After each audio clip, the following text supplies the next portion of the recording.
Assalamualaikum warahmatullahi wabarakatuh. Waalaikumsalam warahmatullahi wabarakatuh.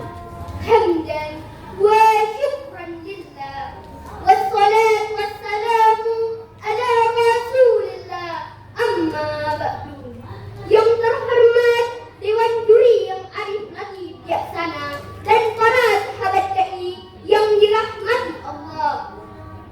Pertama-tama, marilah kita mengucapkan syukur kepada Allah yang Maha Ghafur yang telah memberikan kita nikmat umur agar kita selalu bersyukur, hidup makmur, tidak takabur dan selalu mengharapkan nikmat kubur.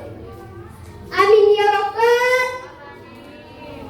Salawat bermuji-arakan salam selalu tercurah limpahkan kepada putra gurun pasir yang mana Senin subuh ia lahir. Patung-patung di sekitar Ka'bah jatuh terjungkir. Beliaulah Nabiullah terakhir. Siapa lagi kalau bukan Nabi besar Muhammad sallallahu alaihi wasallam.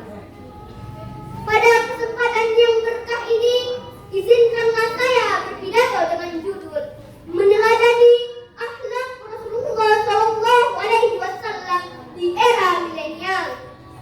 Allah mengutus Nabi Muhammad sallallahu alaihi wasallam sekaligus menjadi uswatun hasanah bagi umat manusia. Sebagaimana Allah Subhanahu wa taala berfirman dalam surah Al-Ahzab ayat 21 yang berbunyi, A'udzu billahi minasy syaithanir rajim. Bismillahirrahmanirrahim. Laqad kana lakum fi Rasulillahi uswatun hasanah liman kana yarjullaha wal yawmal akhir wa dzakarallaha katsira.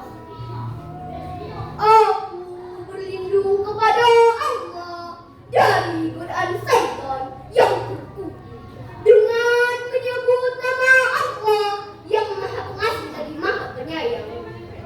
Sungguh telah ada pada diri Rasulullah itu suri tauladan yang baik bagimu, yaitu bagi orang yang mengharap rahmat Allah, kedatangan hari kiamat, dan memperbanyak mengingat Allah.